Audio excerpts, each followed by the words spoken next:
Let me turn your attention to some conspiracy theories that have been circulating and ask you to... Ooh, here we go. Secret Service director is subpoenaed to come into an oversight committee hearing. Director Cheadle, as you know, the shooter began shooting at 6:11 p.m. Eastern on July 13th. NBC reported that at 5:51 p.m., 20 minutes before the shooting began, the state police informed the Secret Service of their concern. Now, the rally was not paused at that point, correct? No. And according to NBC, just 2 minutes later, at 5:53 p.m., the Secret Service notified its snipers about the gunman. The rally wasn't paused at that point either, correct? No. The snipers knew about the gunman. The rally was not paused. Trump was allowed to go on stage. Let me show you some video footage by rally goers. If you could play the video on the screen up here. This was taken 2 minutes before the shooting started. If you could turn up the volume. Criminals. We have criminals. He's on the roof. He's right. We have people that Right here. Right on the roof. It's much He's tougher standing than up now. it happens. You went right on the roof, big guy. Up here. Ma'am, that doesn't look like suspicious behavior. That looks like threatening behavior to me. Ooh. And the rally wasn't paused at that point either, correct? I can tell you, as I stated earlier, sir, that the moment that the shift surrounding the president were aware of an actual threat. That's a threat right there. The guy's That's on not the a roof threat. and everybody's yelling at him Yes. and directing the officer's attention to him. The rally was not paused at that point, correct? You're telling me local law enforcement, the Secret Service, did not have any line of communication between them. A single call over the radio, gun, gun, gun, and Trump would have been whisked off stage, Corey Comparator's life would have been saved, and Secret Service would have done its job. Correct? We are currently still combing through communications and when communications were passed. Well, I can point you to this communication. It's 2 minutes before the shots started ringing out. Director Cheadle, yes or no? Was there ever a moment where the Secret Service actually considered pausing the rally? The Secret Service would have paused the rally had they known or been So the told answer is there no. was an actual threat. The answer is no. Correct? I can speak to you in generalities. No, I don't And want I don't generalities. I know want all of the specifics. communications The that answer is no. You did not consider pausing the rally, correct? The people that are in charge of protecting the president on that day would never bring the former president out if there was a threat that had been identified. Well, they did, because we've now identified 3 points in the 20 minutes before the shooting. These rally goers, these law enforcement officers were outside of the gated area where people were going through metal detectors and were screened before they entered. How could Secret Service not have noticed the commotion, gotten any kind of call, any kind of communication that something was going down? Let me point you to something else, which is the building that the shooter was perched on, seen here. This building is called the AGR building. I'm sure that you're familiar with it. It's no more than 150 yards from the stage where Donald Trump stood, yet the security perimeter was drawn such that the AGR building was placed outside of it.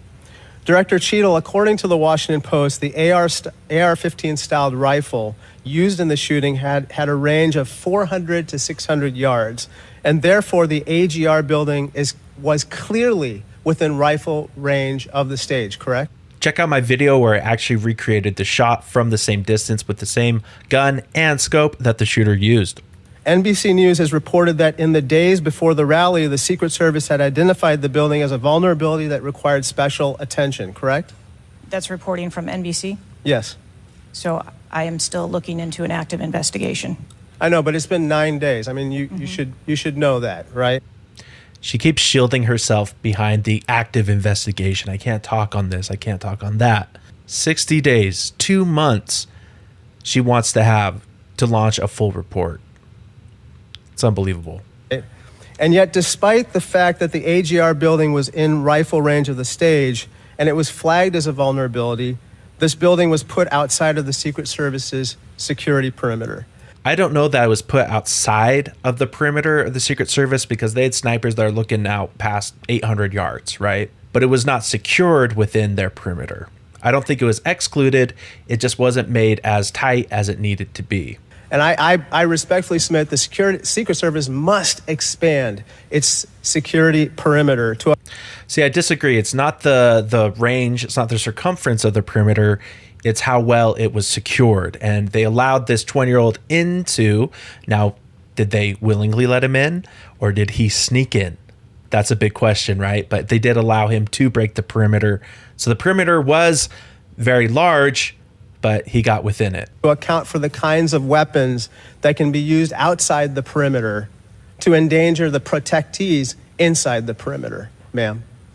Let me turn your attention to some conspiracy theories that have been circulating and ask you to Ooh, here we go.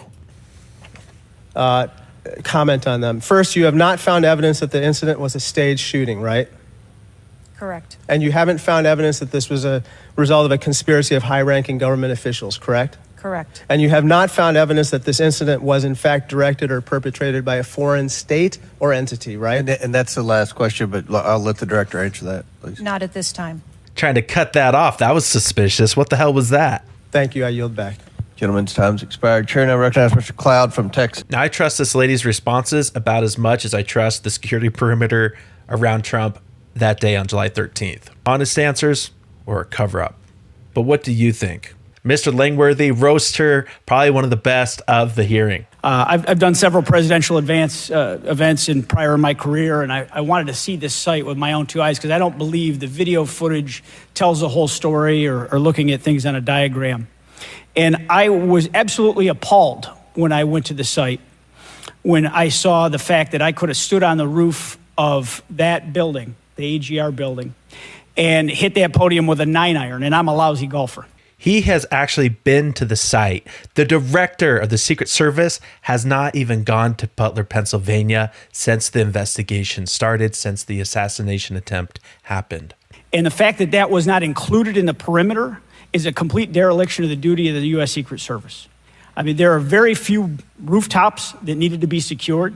And the fact that Secret Service, as they were putting a site plan in place, did not think it was necessary to man those rooftops, you have completely walked away from your duties. You had one job, and that's to protect the future President of the United States or to protect all of the other protectees.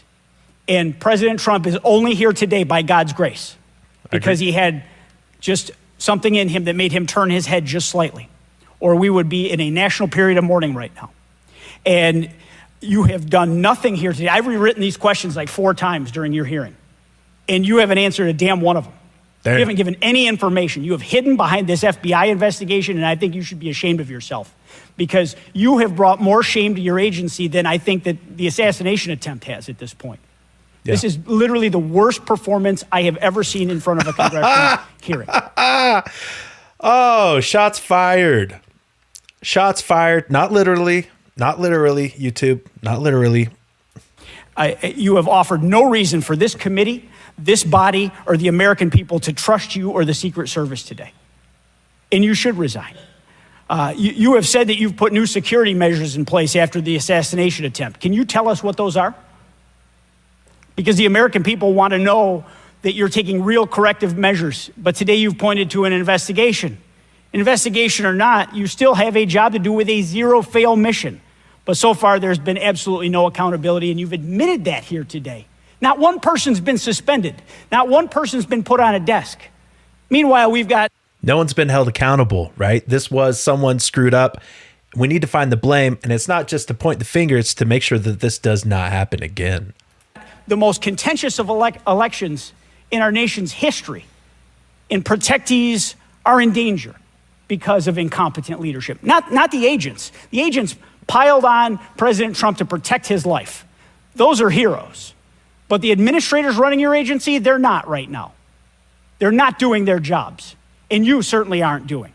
The most appalling part of Saturday's events is the countless opportunities that Secret Service had to stop Crooks before he even got on the roof. Absolutely. At 3 o'clock, Crooks raised suspicion by entering the rally with a rangefinder.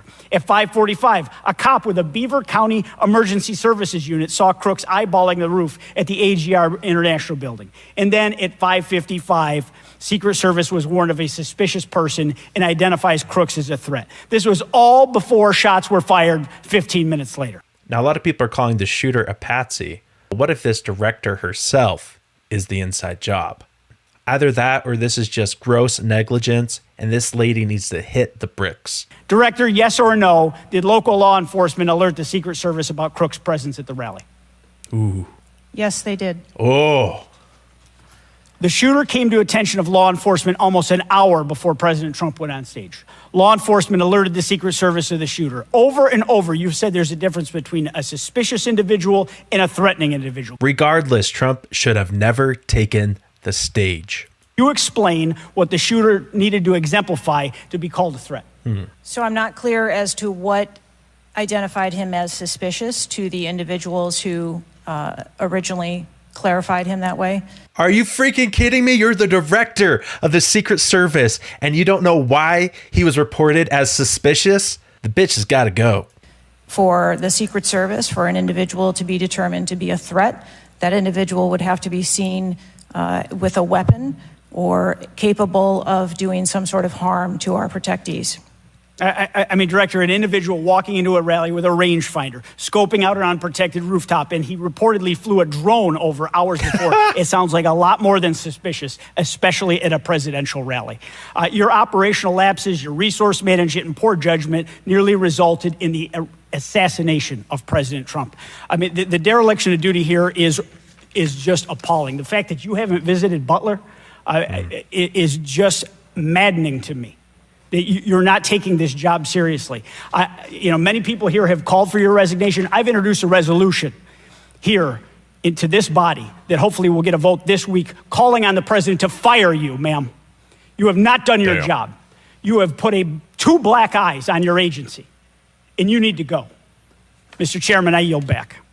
The simple fact that she showed up to this hearing without ever having visited the site of the assassination attempt, without even knowing why the shooter was labeled as suspicious in the first place, leads me to think that this is the most incompetent director of the Secret Service we've seen in 40 or 50 years. Obviously, laying the blame on this lady will not bring back Corey Comparator, the rally attendee who was shot and killed on that day. But it will set a precedent that it doesn't matter what sex you are, what gender you are. If you screw up the job, you lose the job. What do you guys think? Should we wait 60 days for the formal investigation or should we demand answers now? Leave a comment down below. Don't forget to subscribe to Conservative Vibes. I'll see you next time.